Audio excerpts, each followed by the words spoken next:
Okay, Math 175, Lesson 8. Are there any questions about work we've done so far or any of the homework problems? Oh yeah, Professor. Good morning. Morning. This is Elijah. I know you got my email yesterday. So what I said is that my book is having like issues getting here. And I told you I was gonna make up all the homework when the book comes. Is that okay with you? Oh, yeah, you can certainly turn in the homework late. That's not a problem. It's just there's a lot of homework and it's a huge amount to catch up on. I But if you understand. can do it, that's up to you, All right, I understand. right? And there's no penalty. Okay, thank you. Okay. Okay, so what we learned on Monday is the derivative of a function, which is one of the two central ideas in calculus. The first is the derivative, the second is the integral. And geometrically,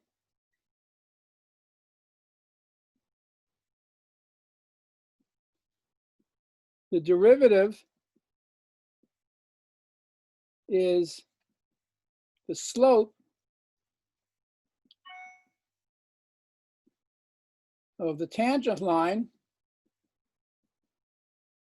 to the curve y equal f of x. So the idea is the following. You have a function and you look at its graph and there's some point on the graph.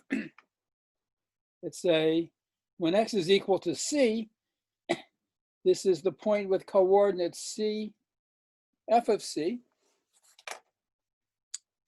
And if the curve is nice, whatever that means really it has a derivative, there's a way to define the tangent.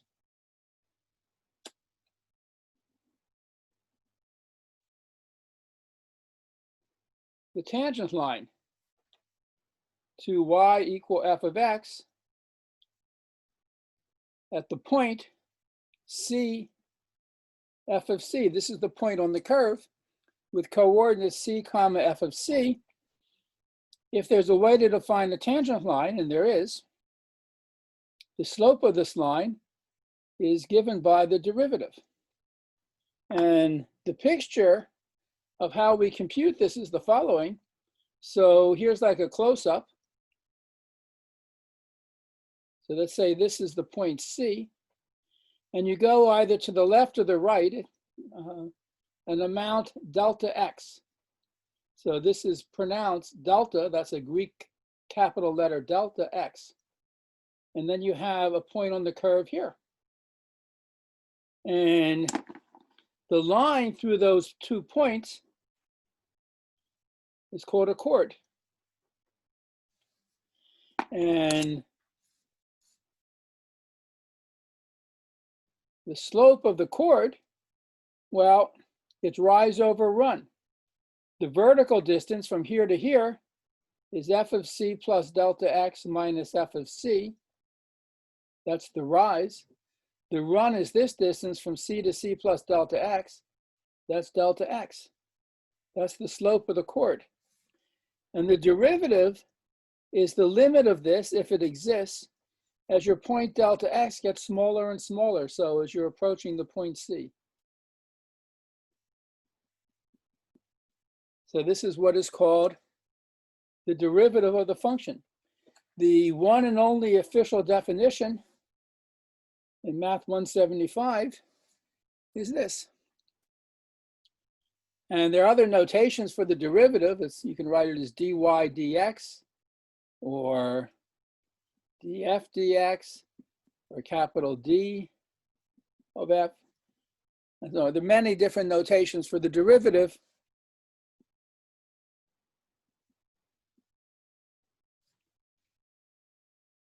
But the derivative is the derivative. It's only this.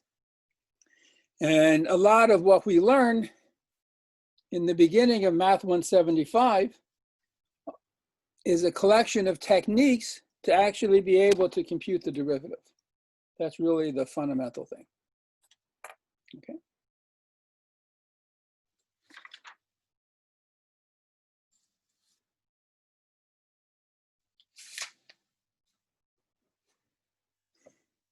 Any questions about the derivative? Any questions about that?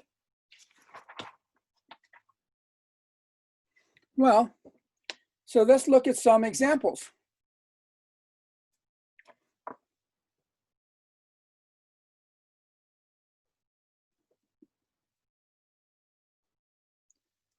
So the first example in the book, this is example 3.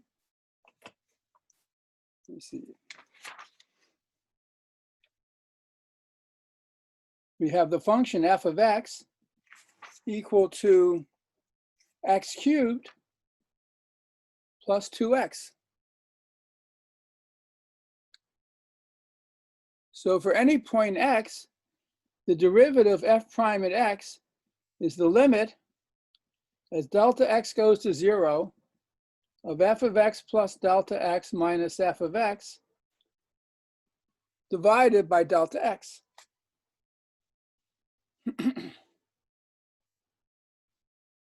So this is the limit as delta x goes to 0. What is f of x plus delta x? Well, you plug that in for x. X plus delta x cubed minus 2 times x plus delta x minus f of x, which is x cubed, should be a plus 2x, all divided by delta x. Now, in order to figure this out, you have to do some high school algebra. What is x plus delta x cubed? That's x cubed plus 3x squared times delta x plus 3x times delta x squared plus delta x cubed. Right?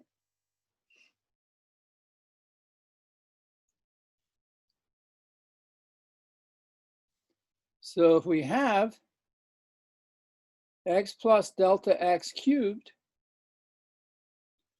plus 2 times x plus delta x, that's equal to x cubed plus 3x squared delta x plus 3 delta x squared plus 3 delta x cubed plus this plus 2x plus 2 delta x.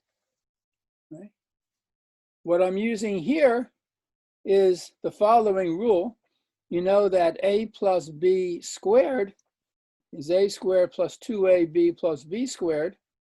And you should know also that a plus b cubed is a cubed plus 3a squared b plus 3ab squared plus b cubed. So if you're not familiar with these identities, here they are, and you need to know them, memorize them. You can always work it out by long division, but it's easier just to remember them. So this you have to know. This is not anything that we teach in Math 176. That's pre-calculus or pre-calculus. So this is x plus delta x cubed plus 2x plus delta x. And then I'm subtracting from that x cubed plus 2x. So I have a minus x cubed minus 2x. And you see there's some cancellation. Here's an x cubed, here's a minus x cubed. They cancel. Here's a 2x, here's a minus 2x. They cancel. So we're left with just these 4 terms. And you'll notice each of them involves a delta x. I can factor a delta x out of that. I get 3x squared plus 3 times delta x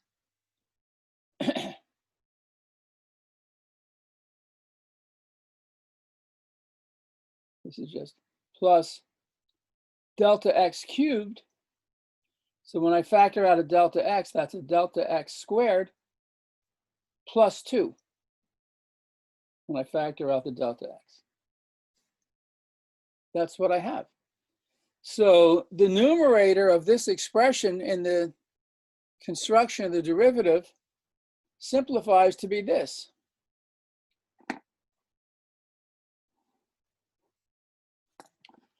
So this is equal to the limit as delta x goes to 0 of delta x times this. I have a 3x squared plus 2 plus 3 delta x plus delta x squared, all divided by delta x. And these delta x's cancel, so I'm just left with this expression. And what happens to this is delta x goes to 0, this goes to 0, and this goes to 0. I'm just left with this. This is 3x squared plus 2. So that's the answer. If this is the function f of x, x cubed plus 2x, then f prime of x is 3x squared plus 2. All right, this is a calculus problem. Use the definition of the derivative, that's this, to compute the derivative of the function x cubed plus 2x. Right.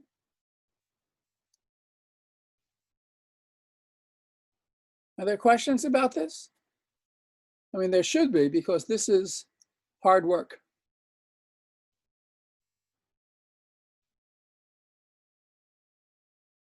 Okay. So all of these calculations, computing the derivative from the definition, use a lot of pre-calculus algebra. That's why it's a prerequisite, I guess, because you really need to know it.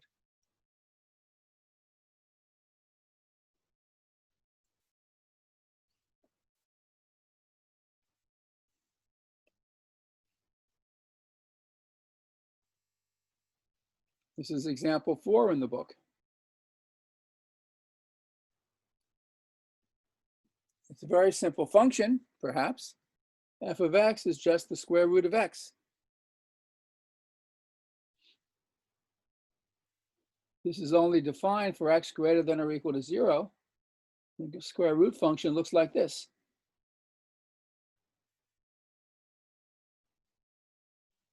Suppose we want to find the derivative of the function, and in particular, so this is the way the problem is stated in the book, find the slope, that means the slope of the tangent line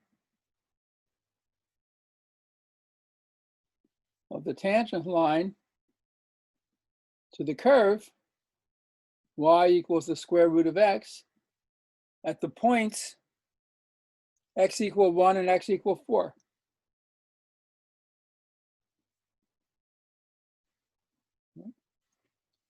So I could work them out separately for x equal 1 and x equal 4, but it's easier to work it out in general. So let's do that. So the derivative of f of x, this is again the limit, delta x goes to 0, f of x plus delta x minus f of x over delta x. What is the function f? It's the square root function. So this is the limit as delta x goes to 0. The denominator is delta x. This is the square root of x plus delta x minus the square root of x. Now, this is like a problem we've seen when we were computing limits. And you can't just plug in delta x equals 0. You would get 0 over 0. But you do the trick or technique of rationalizing the numerator. We can write this as the limit as delta x goes to 0. I have the square root of delta x minus the square root of x over delta x. And I multiply that by 1, which you can always multiply by 1. And I write 1 in this form, the same thing over itself. And now this numerator, this times this is of the form a minus b, a plus b, which is a squared minus b squared. That's the shape of this. So we have the limit as delta x goes to 0. The denominator is delta x times this, square root of x plus delta x, plus the square root of x. And in the numerator, we have this squared minus this squared. When we square the square root, we get x plus delta x. When we square the square root of x, we get x. And the x's cancel. So this is just the limit as delta x goes to 0 of delta x over delta x times square root of x plus delta x plus the square root of x. The delta x in the numerator and the denominator cancel each other out. So this is the limit as delta x goes to 0 of 1 over the square root of x plus delta x plus the square root of x. As delta x goes to 0, x plus delta x goes to x. So this limit is just 1 over the square root of x plus the square root of x, which is 2. 1 plus 1 is 2. So f prime of x is 1 over 2 root x. And we want to find the derivatives at x equal 1 and x equal 2. So f prime of 1 is equal to 1 over 2 times the square root of 1, which is a half. F at 4 is 1 over 2 times the square root of 4, which is 1 over 2 times 2, which is a fourth.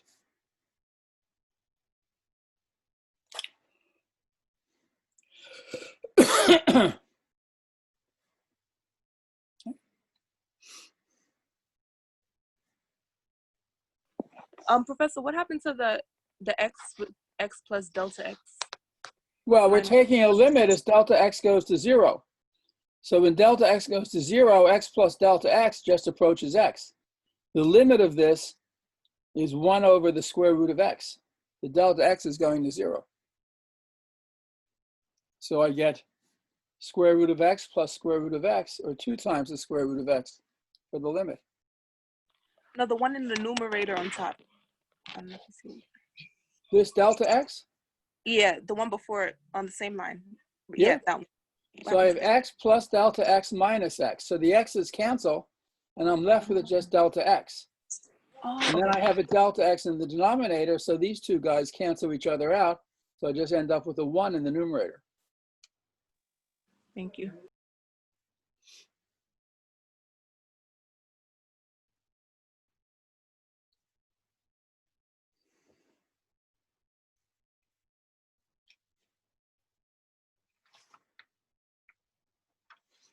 Let me do another example.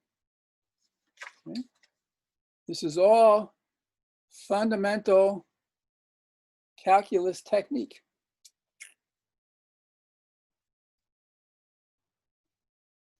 So still in section 3.1, this is example 5.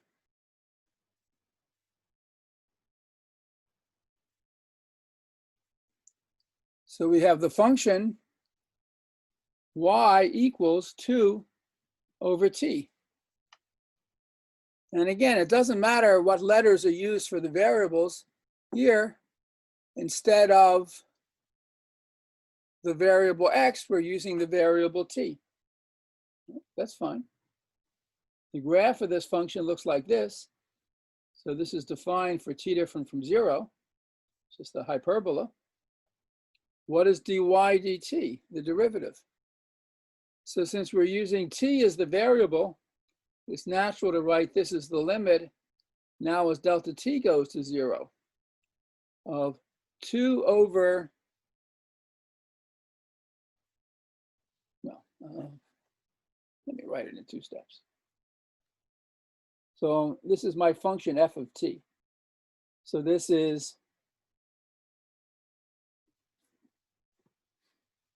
f of t plus delta t minus f of t over delta t. So this is the limit as delta t goes to 0. I have delta t in the denominator. F of t plus delta t is 2 over t plus delta t minus f of t, which is 2 over t. So I have a compound fraction like this, and I can simplify the fraction, I guess. Let me do it step by step. I still have delta t in the denominator. The difference of these two fractions, if I put them over a common denominator of t times t plus delta t, this is 2t over t times t plus delta t minus 2 t plus delta t over t times t plus delta t. So now I can subtract because I have the same denominator. That's the limit as delta t goes to 0. I can write this as, so the numerator, I have 2 times t plus delta t, sorry, not 2, t plus delta t, 2t minus 2 t plus delta t all over delta t, right? This minus this, I put them over the same denominator. Notice I have 2t minus 2t minus 2 delta t, as these two terms cancel, divided by t plus delta t, delta t. Okay, that's just high school algebra. And here I have a delta t, and here I have a delta t, so they cancel. So this is the limit as delta t goes to 0 of minus 2 over t times t plus delta t. And as delta t goes to 0, this term goes to t. T times t is t squared. So the answer is minus 2 over t squared.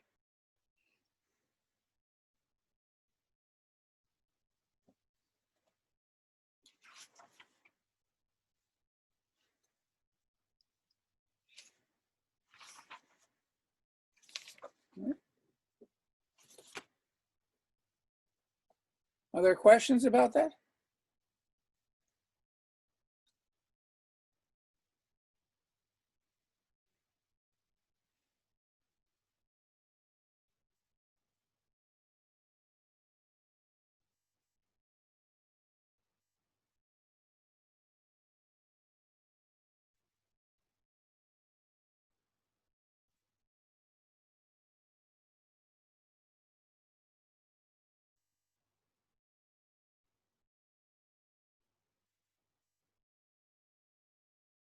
Let me do one of the homework problems in this section.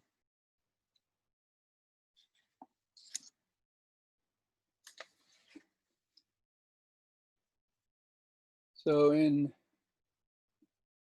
section 3.1, this is exercise 37.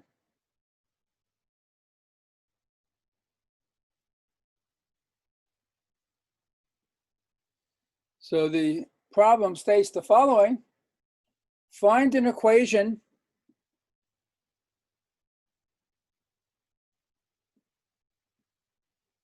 of the line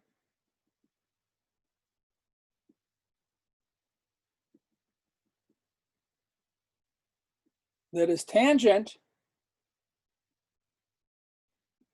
to the graph of f of x equal 1 over the square root of x,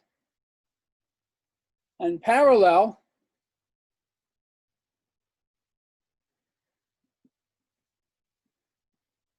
to the line x plus 2y minus 6 equals 0. Now, this is an interesting problem. Find an equation of the line that's tangent to the graph of the function 1 over the square root of x and parallel to a certain line, this straight line.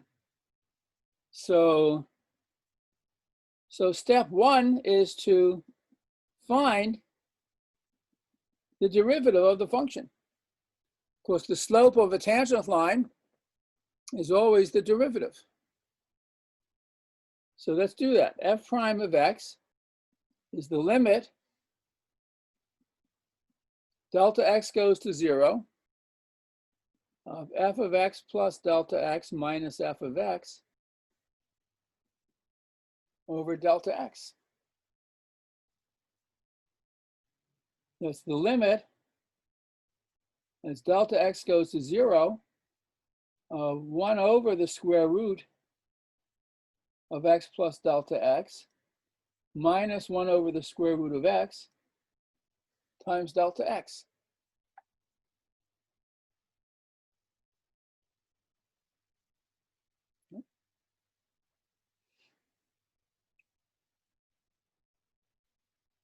Now, really, you do need to be able to do algebra well.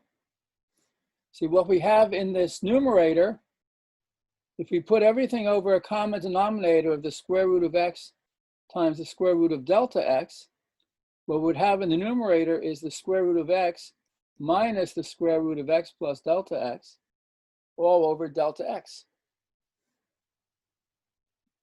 That's the limit as delta x goes to 0 of delta x square root of x plus delta x times root x minus root x plus delta x. And you can't just plug in delta x equals 0. You would get 0 over 0. So here's another case when you might try to rationalize the numerator by multiplying by root x plus the square root of x plus delta x over root x plus the square root of x plus delta x. Because this is just multiplying by 1. And what I get is the limit as delta x goes to 0. In the numerator, this is a minus b, a plus b. So that's x minus x plus delta x over all this. Delta x, square root of x plus delta x, square root of x plus the square root of x plus delta x. And then here you notice, let me just write this in red. This is really x minus delta x. The x minus x cancel, and the delta x in the numerator cancels the delta x in the denominator. So when you make those simplifications, this is the limit as delta x goes to 0 minus 1 over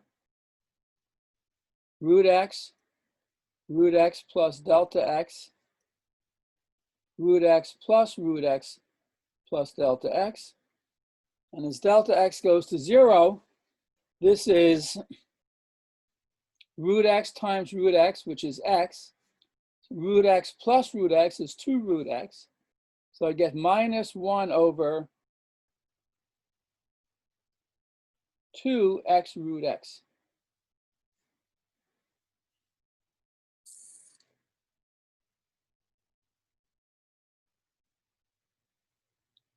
Or you could write this, if you like, as minus 1/2 x to the minus 3/2 power.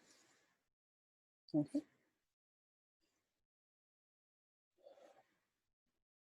So that's the derivative of the function. Okay. So take a look at that, and I mean, it's all being taped and posted on YouTube. But this is the kind of algebraic technique you need to have. And the only way you acquire this is to do a lot of problems.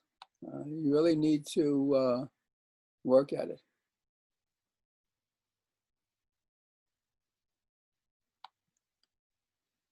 See, I just saw someone had a question previously, but I don't remember where it came from, so I just have to keep going.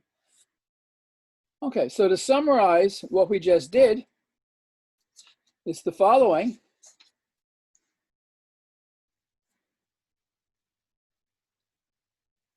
If we take the function f of x equal 1 over the square root of x, then f prime of x is minus 1 over 2x times the square root of x.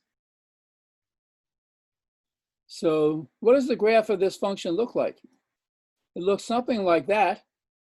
And you'll notice if x is positive, the derivative is negative. That means on the right half of the plane, actually, well, the curve is going down. On the left half of the plane, if x is negative,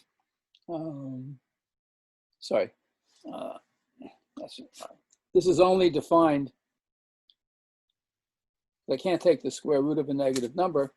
This is only defined for x positive. Okay? This is not defined for any negative number. So for positive values of x, 1 over the square root of x has a derivative, which is minus 1 over 2 times x square root of x. And we want to find the point on the curve, or the equation of a line, that's parallel to the following straight line. The line is given by the equation x plus 2y minus 6 equals 0. If we want to find the slope, the easiest thing is to put this in slope-intercept form.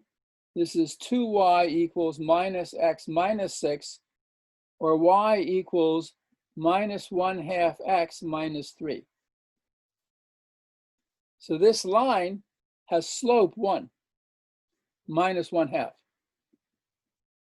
So the slope of this line is minus 1/2. And we want to find where the tangent line to this curve has slope minus 1/2. So we want to find x such that minus 1 over 2x root x is equal to minus 1/2, which means x root x is 1, which means x is equal to 1. So on this curve,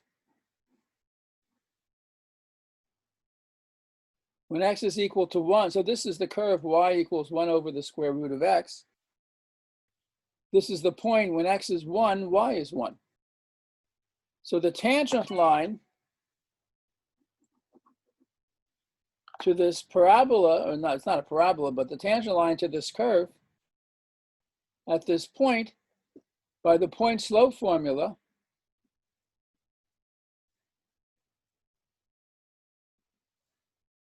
y minus 1 is the slope minus 1/2 times x minus 1. So y is minus 1/2 x plus 3/2. So the tangent line, this is the tangent line.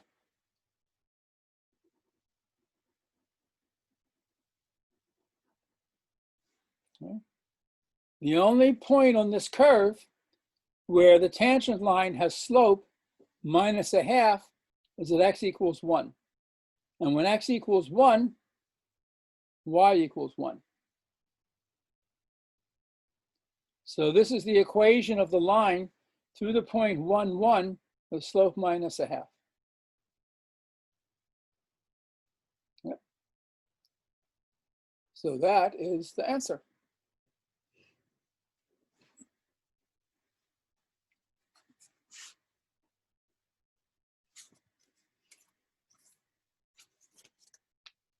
So there really is a lot to this problem. It uses a lot of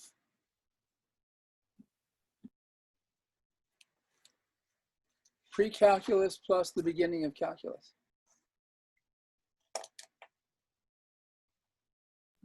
Okay. Any questions on this?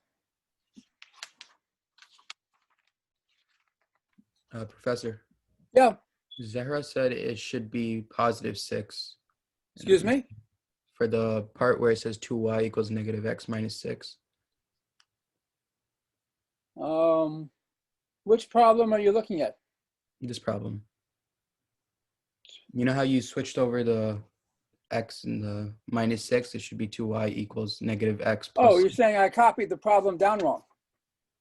No, the part where you Oh, swapped x plus 2y minus 6. So 2y is, oh, thank you, minus x plus 6.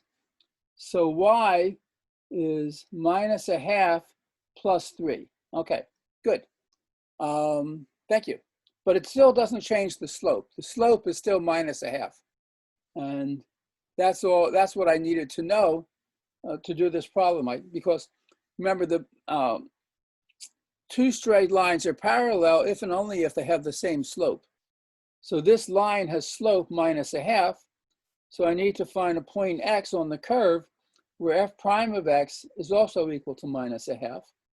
And f prime of x is minus 1 over 2x root x, and that equals a half, minus a half, precisely when x equals 1. So this is still correct.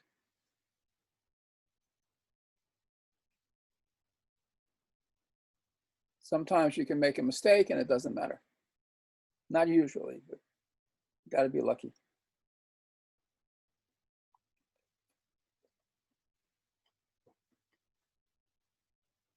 Okay. So now we go to what is really the lesson for today,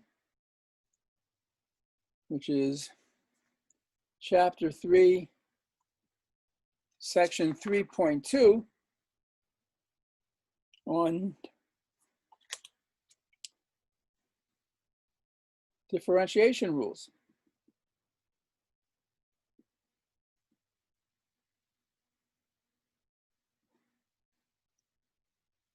So the hard thing is to compute a derivative directly from the definition. And it's very useful to have in your head some simple rules for calculating derivatives for at least the basic elementary functions. So maybe the simplest function is a constant function. So suppose we have f of x equals c, a constant. This is the graph of the function. Y equals c. Now you can tell without even doing any work that at any point on this horizontal line, the tangent is the same as the line, and the slope of a horizontal line is 0. So we expect the derivative to be 0. And it's easy to prove this directly from the definition. F prime of x is the limit as delta x goes to 0 of f of x plus delta x minus f of x over delta x. That's the limit as delta x goes to 0. This function is constant. So f of x plus delta x is c minus f of x, which is c, over delta x. That's just the limit as delta x goes to 0. C minus c is 0. And the limit of that constant is 0. So for a constant function, the derivative is 0. The book writes it like this: the derivative of the constant function c is equal to 0. That's always true.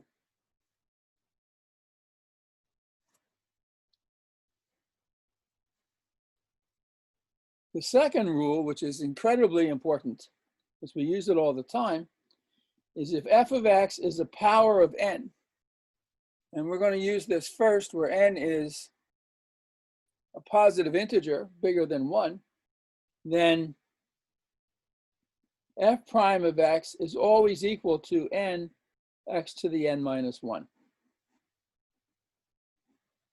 So there is no differentiation rule used more often than this. And the proof uses the binomial theorem. Fortunately for you, you're not required to know the proofs, but you have to give the proofs. So it's intellectually honest. We're not just inventing these things. So what is f prime of x? This is the limit as delta x goes to 0 of f of x plus delta x plus delta x to the power n minus x to the power n over delta x. And x plus delta x to the power n, I mean, we know how to expand x plus delta x squared, and I showed you earlier today how to expand x plus delta x cubed. In general, for any positive integer n, this is x to the n plus n x to the n minus 1 times delta x plus n times n minus 1 over 2 x to the n minus 2 delta x squared plus, and there are a whole series of terms, and the last is just delta x to the n. So if this is called the binomial theorem. So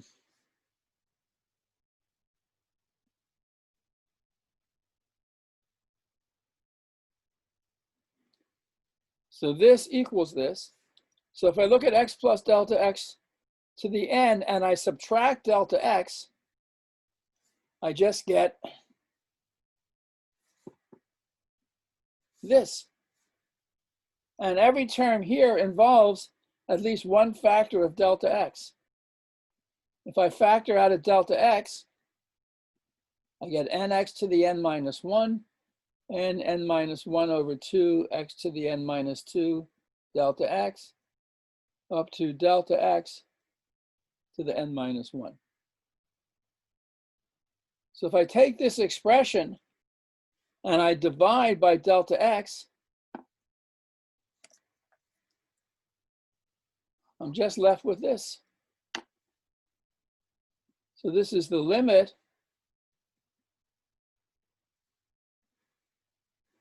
as delta x goes to 0 of n x to the n minus 1 plus n minus 1 over 2 x to the n minus 2 delta x up to a delta x to the n minus 1. And when delta x goes to 0, every term that involves a power of delta x goes to 0. We're just left with this. N x to the n minus 1. So that is, in fact,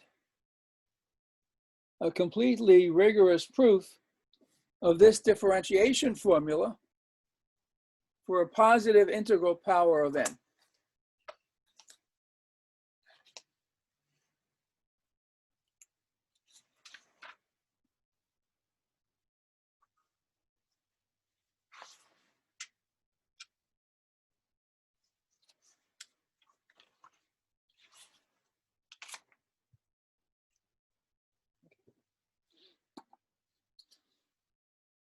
What are other differentiation rules? Well,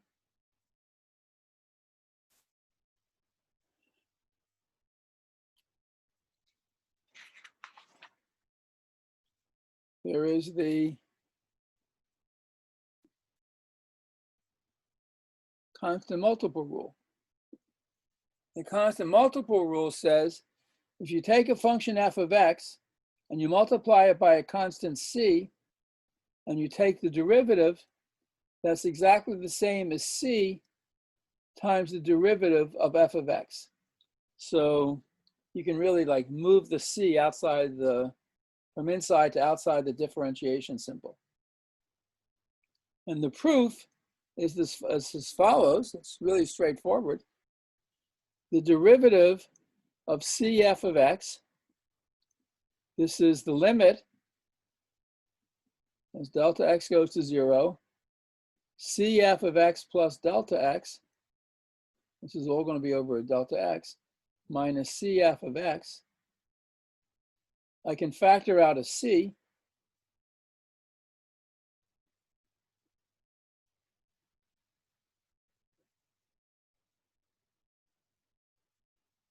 And we know from limits that the limit of c times something is c times the limit. You can always take the c outside the limit sign. So this is c times the limit. Delta x goes to 0.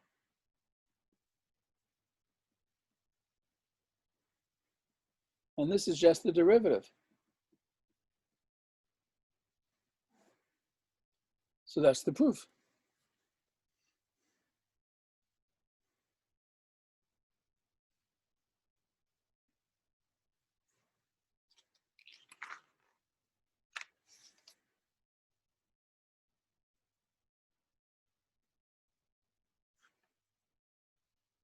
Okay. Then we have rules for the sum and difference of two functions. So this is the sum and difference rule. It says if you have two functions, f of x and g of x, and you add them, and then you take the derivative of the sum, that's going to be always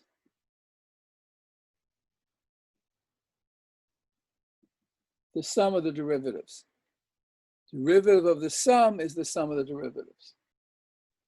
And again, the proof is straightforward. So what is the derivative of f of x plus g of x? That's the limit as delta x goes to 0. I have f of x plus delta x plus g of x plus delta x minus f of x plus g of x. Right? F plus g evaluated at x plus delta x minus f plus g evaluated at x. Now I can rearrange that.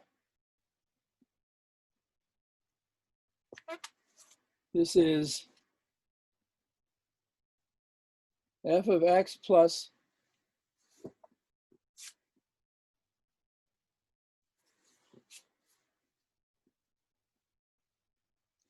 delta x minus f of x plus g of x plus delta x minus g of x. Right? I just rearrange the numerator. And I know how to add fractions. That's the limit as delta x goes to 0 of f of x plus delta x minus f of x over delta x plus g of x plus delta x minus g of x over delta x. It's the limit of all this. But the limit of the sum is the sum of the limits. So the limit of the sum is the same as the sum of this plus the limit of this, since both of those limits exist. And this is exactly the derivative of f, and this is exactly the derivative of g. So that's the proof of the sum formula. And for the difference formula, I don't even need to change anything really. If I were looking at f of x minus g of x, the f of x minus g of x would be this f minus g and this f minus g. And this would be f of x minus f of x plus delta x minus f of x minus g of x plus delta x minus g of x. And I get a minus sign here and a minus sign here. So this is the sum and difference formula for derivatives. The derivative of the sum of two functions is the sum of the derivatives. The derivative of the difference of two functions is the difference of the derivatives. And that already teaches us how to find the derivative of any polynomial. So for example, suppose f of x is the polynomial x cubed minus 4x plus 5. So df dx, that's the derivative of x cubed minus 4x plus 5. By the sum and difference rules, that's the derivative of x cubed minus the derivative of 4x plus the derivative of 5. That's the derivative of x cubed. I can take a constant outside, minus 4 times the derivative of x, and the derivative of a constant is 0. By the power rule, the derivative of x cubed is 3x squared. By the power rule, what is the derivative of x, which is x to the first power? That's 1, x to the 1 minus 1, that's 1, times x to the 0, that's 1. So this is 3x squared minus 4 times 1, or 3x squared minus 4.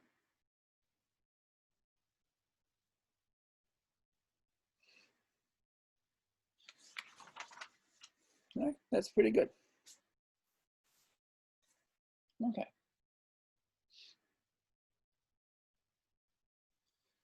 Let me pause for a second because I like to check attendance. And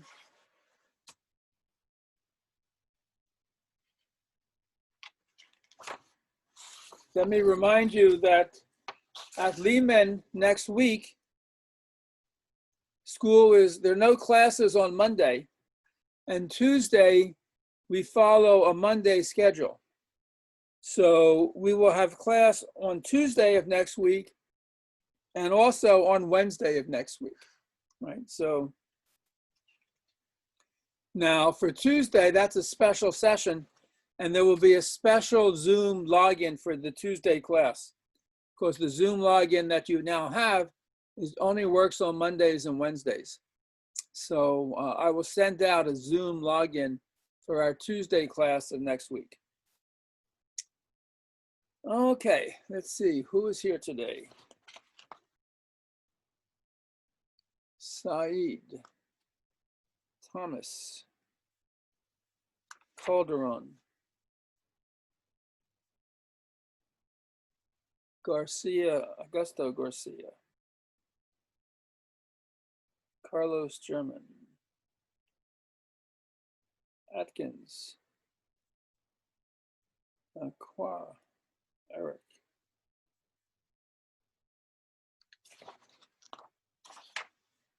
Isabella Marini, Gonzalez, Marlene Boulon, Osman, Noble,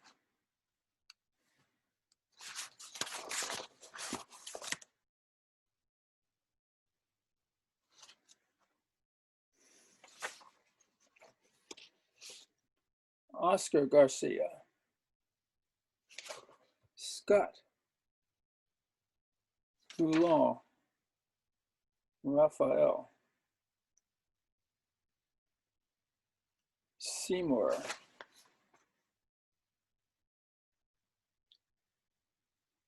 Khan,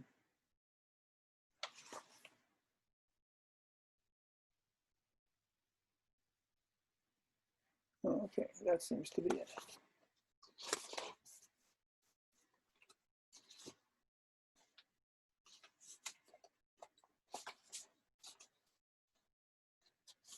Okay. Again, keep in mind, this is important. Next week, school is closed. Let's see, did I call your name? Let me see if I got you down.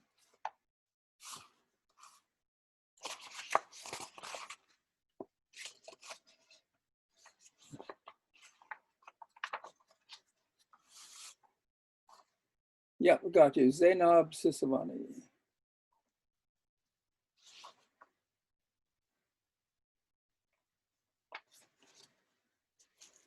Yeah. So again, next week, no classes at CUNY on Monday. Tuesday, we follow a Monday schedule. So next week, we meet on Tuesday and Wednesday, and I will send you the special login the Zoom login for the class next Tuesday. All right. Any questions about anything so far?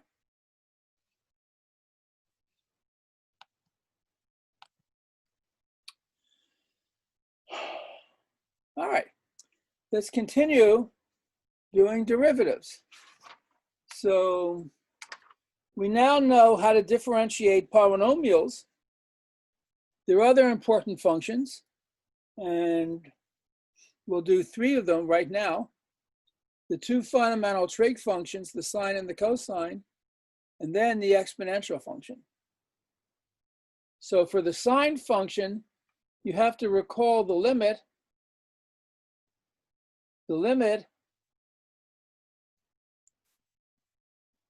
sine x over x as x goes to 0 is 1, and the limit of 1 minus cosine x as x goes to 0, as x goes to 0, there's just an x in the denominator.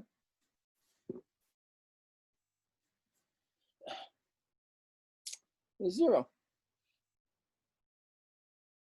So suppose we want to find the derivative of the sine. So if f of x is the sine of x, the derivative of the sine of x is the limit as delta x goes to 0 of the sine of x plus delta x minus the sine of x over delta x. Now you have to know the addition formulas for the sine and the cosine. Let me actually put them on a new sheet. So let's start here. So for any angles A and B, the sine of A plus B is sine A cosine B plus cosine A sine B. That's the addition formula for the sine. And the addition formula for the cosine is cosine A cosine B minus sine A sine B. So if we look at the addition formula for the sine of x plus delta x, if I replace A by x and B by delta x, I get sine x cosine delta x plus cosine x sine of delta x from the addition formula for the sine. So the derivative of the sine of x, take the limit, delta x goes to 0, sine of delta x minus sine x over delta x. That's the limit as delta x goes to 0. So I have sine x cosine delta x plus cosine x sine delta x minus sine x over delta x.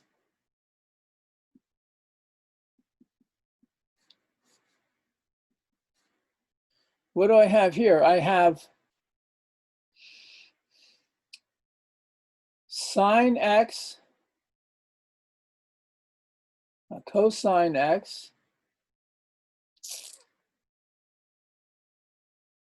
minus sine x. So let me write this. I have this cosine x sine of delta x, and then I have minus sine x plus sine x cosine delta x. So I just rearrange those terms slightly. So this is the limit as delta x goes to 0. Here I have cosine x times sine delta x over delta x.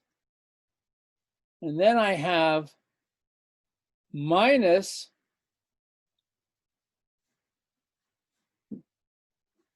this over delta x. If I factor out the sine x, I have 1 minus the cosine of delta x. So I just rearranged this carefully. And cosine x doesn't change, only delta x is changing. This is the cosine of x times the limit as delta x goes to 0, sine delta x over delta x, minus this limit, which is sine x times the limit as delta x goes to 0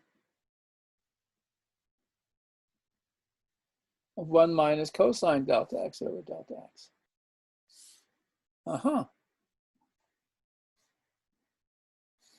We just saw, or just remembered, limit of sine delta x over delta x is 1. Limit of 1 minus cosine delta x over delta x is 0. So we get 1 times cosine x minus 0 times the sine of x, which is cosine x.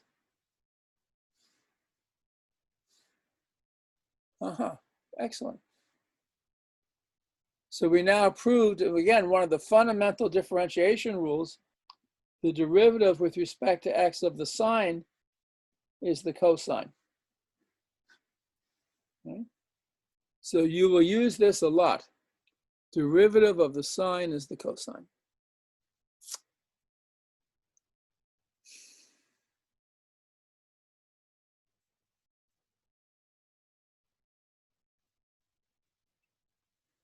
What about the derivative of the cosine?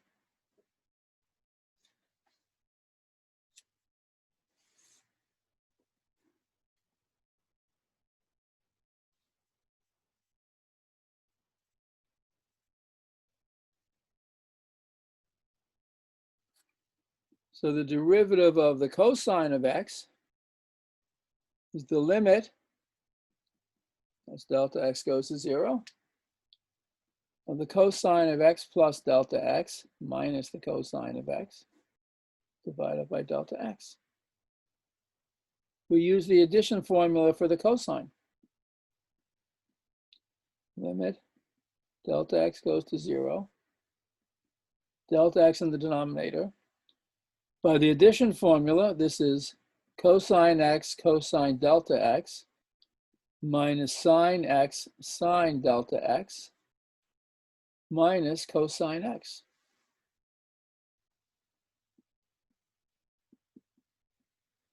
Let me rearrange that slightly.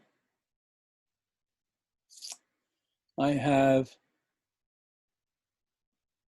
minus sine x times sine delta x over delta x. And I have a minus cosine x times 1 minus the cosine of delta x over delta x. So again, you have to look at this carefully, but to see this is correct. The denominator is delta x minus sine delta x. That's this. Minus cosine x, that's that. Minus times minus is plus cosine x cosine delta x, that's that. So I got everything. And again, x is constant. This is minus sine x times the limit as delta x goes to 0, sine delta x over delta x, minus the limit of this, which is cosine x, times the limit as delta x goes to 0, 1 minus cosine delta x over delta x. This limit is 1, and this limit is 0, so I just get minus sine x. And that's the answer. This is really the important formula. The derivative of the cosine of x is minus the sine. And again, recall the derivative of the sine is plus the cosine. So these two rules you need to commit to memory. I mean, you actually, because you use them all the time. I mean, you can always look them up, but it takes time, and it's better just to know them and write them down.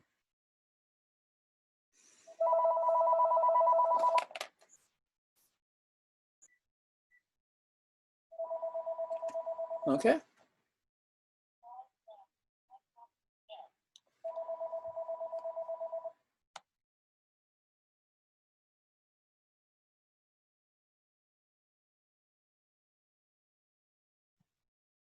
All right. So these are our two trigonometric formulas. We still need to learn the derivatives of the tangent, the cotangent, the secant, and the cosecant, but they will come later. Okay.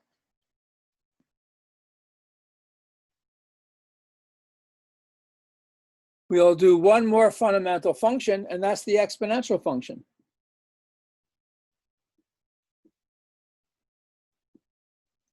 And we only look at the function, or the basic function is e to the x, where e is this special magic number that we need. What is e? Well, there are different ways to define it. They're all equivalent. The one that we're about to use is that if you take the limit as delta x goes to 0 of 1 plus delta x to the power 1 over delta x, that's equal to e.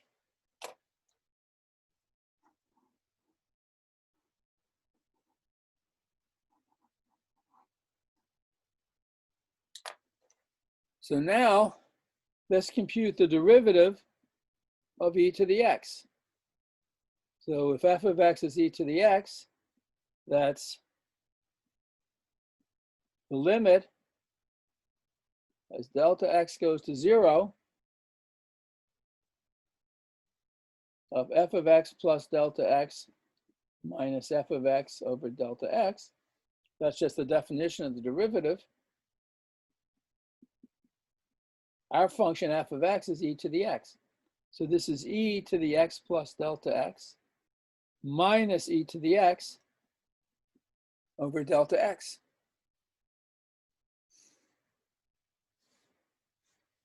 You know the exponential function. There's a basic rule for the exponential function, any exponential function. E to a sum is the product. So e to the x plus delta x is e to the x times e to the delta x minus e to the x over delta x.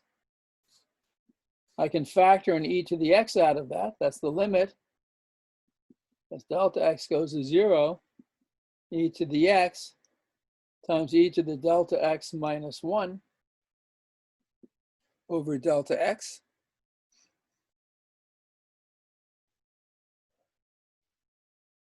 Now,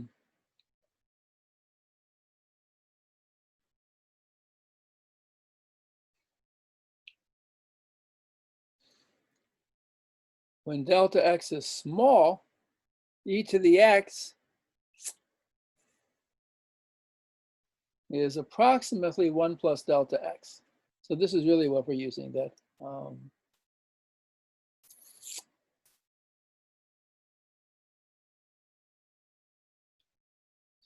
so e to the delta x is, if you raise this to the delta x, you get 1 plus delta x. So e to the delta x is approximately 1 plus delta x. Let me use that there. So this is the limit as delta x goes to 0, e to the x, 1 plus delta x minus 1 over delta x. These delta x's cancel. This is just the limit of as delta x goes to 0 of e to the x, which is just 1. E to the x is constant, e to the x. All right, well, the takeaway from this is the following fundamental rule. The exponential function has this very simple property. The derivative of e to the x is itself, is e to the x. This is one of the fundamental facts in calculus.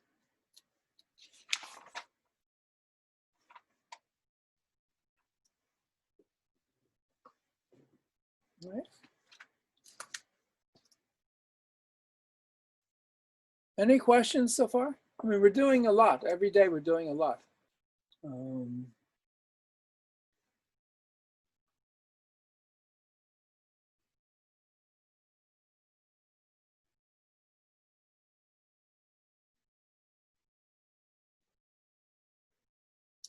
right, now, calculus arose in several contexts, and one of the first was in studying the motion of moving bodies, physics. And we have the notion of the average velocity of a moving particle, and also what you might call is the instantaneous velocity. So for example, if you get in your car and you start to drive and you see 2 hours later that you've gone 90 miles, then you went 90 miles in 2 hours, so your average velocity was 45 miles an hour, because you went 90 miles in 2 hours. The average velocity was the total distance you traveled, or the distance from the starting point to the ending point divided by the time. But of course, if you're driving for 2 hours and you're looking at your speedometer, sometimes you might be going on a highway 60 miles an hour. Sometimes you might be in the city and going 10 or 15 miles an hour. Sometimes you might be at a stop sign and you're traveling 0 miles an hour. So your speedometer tells you your instantaneous velocity, which is different from the average velocity. Right? So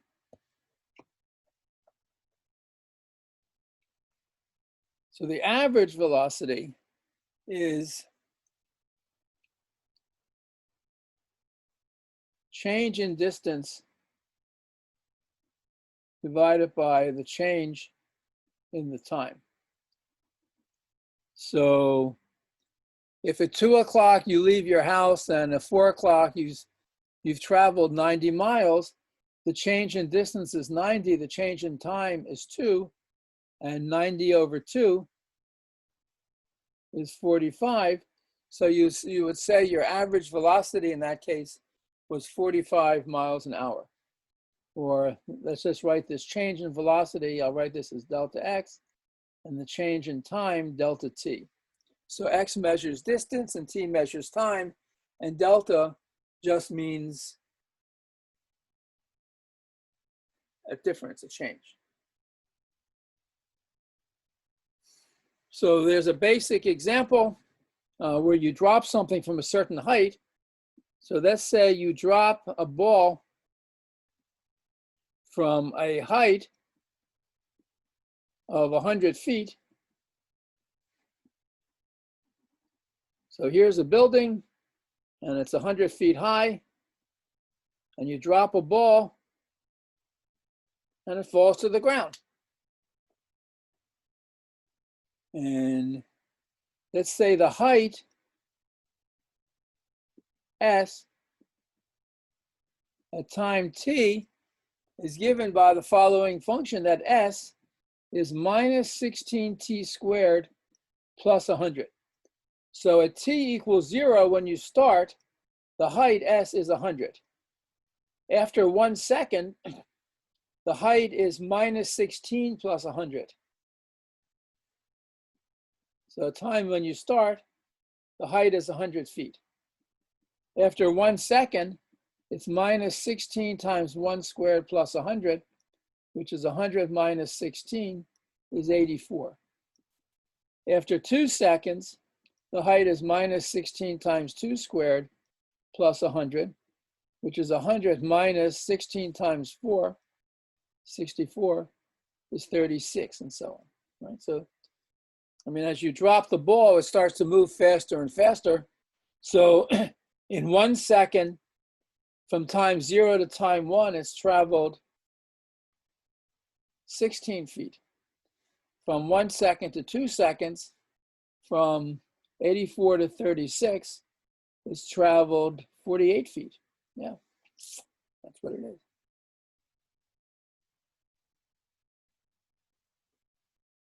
So this is average velocity. But what we mean by velocity is instantaneous velocity.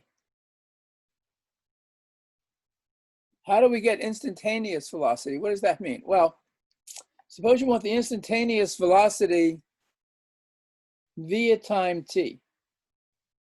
So you can look at a small time interval and take the average velocity from time t to time t plus some delta t. Sorry, s. So s is the position at time t. S of t plus delta t is the position delta t seconds later. This difference is the distance from the time interval t to t plus delta t. And if you divide that by the length of time delta t, this is an average velocity. If we take the limit of this as delta t goes to 0, that limit is the instantaneous velocity. But this is just the derivative, s prime of t, which is what we call v of t. So this is all there is to one of the fundamental applications of calculus in the real world. If you know the position of something at time t, its velocity at any instant of time is the derivative s prime of t.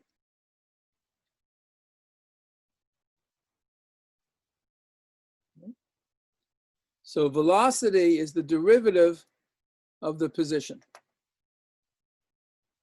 And one of the fundamental facts, if you like, in physics, and it's completely simple, it's easy to remember, you have to remember it in any case, is the following. A free-falling object. That means you climb to the top of the building and you drop something and you let it fall to the ground. And the only thing, and what makes it fall? Gravity.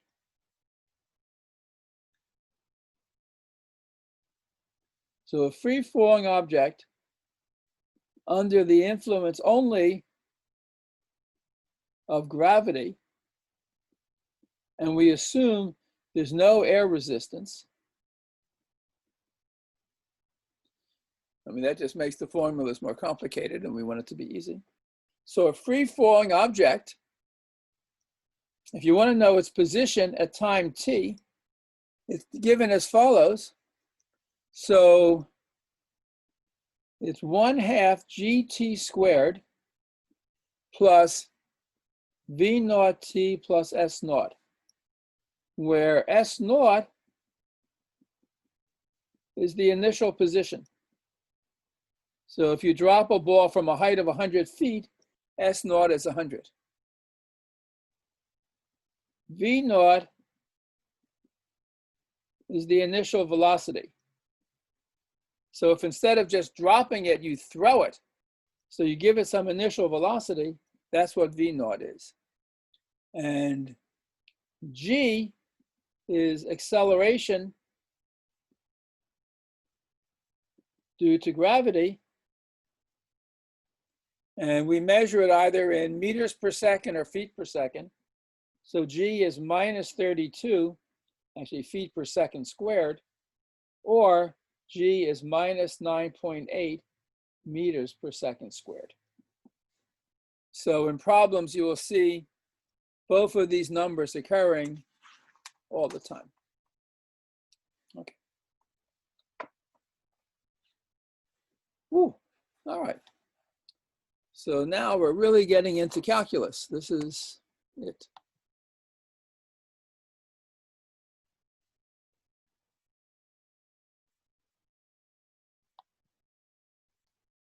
Okay.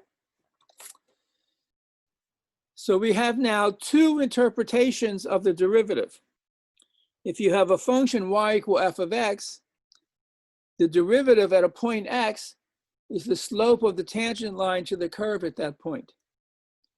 If you have a function s of t where s is position at time t, then the derivative at t is the velocity of your particle at time t, the instantaneous velocity. So the derivative measures geometrically the slope of a tangent line to a curve, and physically it measures the rate of change of a process, whatever you're measuring by your function. It could be the position of a particle, it could be change in the prices of stocks in the New York Stock Exchange, all sorts of things. And there's actually an enormous business on Wall Street. They hire mathematicians to make mathematical models of the stock market and make predictions. And if they do it well, they make a lot of money. Plus, you can have mathematical models of stock and bond prices. Okay, any questions? Questions? All right. If not, that is it for today. Have a good weekend, and I will be back Tuesday at 9 o'clock. Remember, not Monday, Tuesday at 9 o'clock. All right. Bye, everybody.